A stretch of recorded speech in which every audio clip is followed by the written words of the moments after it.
My mystery of Kuldhara village.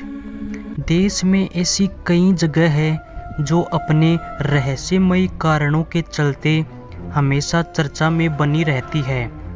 उन्हीं में से एक है राजस्थान के जैसलमेर जिले का कुलधरा गांव। ये गांव पिछले 300 सालों से श्रापित है, इसलिए रात में इस गांव में कोई नहीं जाता। हालांकि ये गांव देश विदेशी पर्यटकों को काफ़ी आकर्षित करता है और वो हजारों किलोमीटर की यात्रा कर इस मरुस्थल को देखने आते रहते हैं। इस वीडियो में हम आपको कुलधरा के रहस्य के बारे में बताने जा रहे हैं। तो दोस्तों, कुलधरा गांव के इस रहस्य के पीछे एक ऐतिहासिक घटना छुपी हुई है। इस गांव में पिछले कई सालों से कोई बसेरा नहीं हुआ है। गांव के आसपास के लोगों का कहना है कि यहाँ पर अक्सर कई भूतिया घटनाएं होती रहती है। इस कारण यहाँ पर कोई भी भूल कर जाने की कोशिश नहीं करता। आपको बता दें कि कुलधरा गांव आज जिस हालत में है वैसे पहले कभी नहीं था। ये गांव पहले काफ़ी सुंदर हुआ करता था, लेकिन अब जर्जर हालातों में पड़े यहाँ के खंडहर उस घटना की गवाही देते हुए दिखते हैं, जिसने इस सुंदर गांव को एक वीराने में तब्दील कर दिया। कुलधरा को पालीवाल ब्राह्मणों ने सन 1291 में बसाया था। पालीवाल ब्राह्मण पाली के निवासी थे।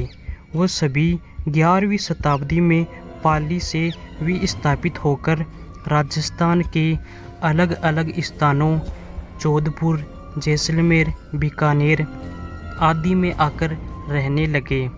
उस दौरान कुलधरा काफ़ी प्रसिद्ध गांव हुआ करता था। तब ये गांव हर सुख सुविधा से संपन्न था। यहाँ पर उस समय की बनी हुई कई बड़ी बड़ी हवेलियाँ, मकानों की बस्तियाँ हुआ करती थी। फिर अचानक इस गांव में कुछ ऐसा हुआ जिसने सब कुछ बदल दिया।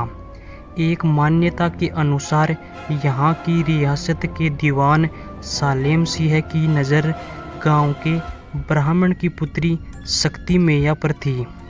वह दीवान काफ़ी जालिम था और क्रूर भी था। वो उसके साथ विवाह करना चाहता था।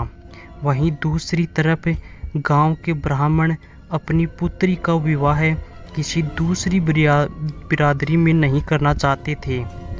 ऐसे में सालेम सिंह ने गांव वालों को धमकी दी कि अगर वो शक्ति मैया से उनकी शादी नहीं करवाते हैं तो वो पूरे गांव को तहस नहस कर देगा।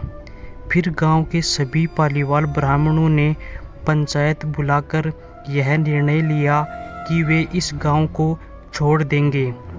उसके बाद सभी ब्राह्मण गांव को वैसा ही छोड़कर रातों रात वहां से चले गए। जाते वक्त उन्होंने गांव को यह श्राप भी दिया कि जो कोई भी इस गांव में बसने की कोशिश करेगा वो पूरी तरह बर्बाद हो जाएगा। अब इस गांव में कई जर्जर मकान है और खंडहरों के बीच एक पुनर्निर्मित मंदिर है। वैज्ञानिकों को वहां की संरचनाओं का अंदाज़ा लगाने के लिए कुछ घरों का नवीनीकरण भी किया गया है। इस क्षेत्र के आसपास कोई व्यावसायिक गतिविधि भी नहीं है। तो दोस्तों, ये थी कुलधरा गांव की रहस्यमयी कहानी। यह कहानी आपको कैसी लगी कमेंट में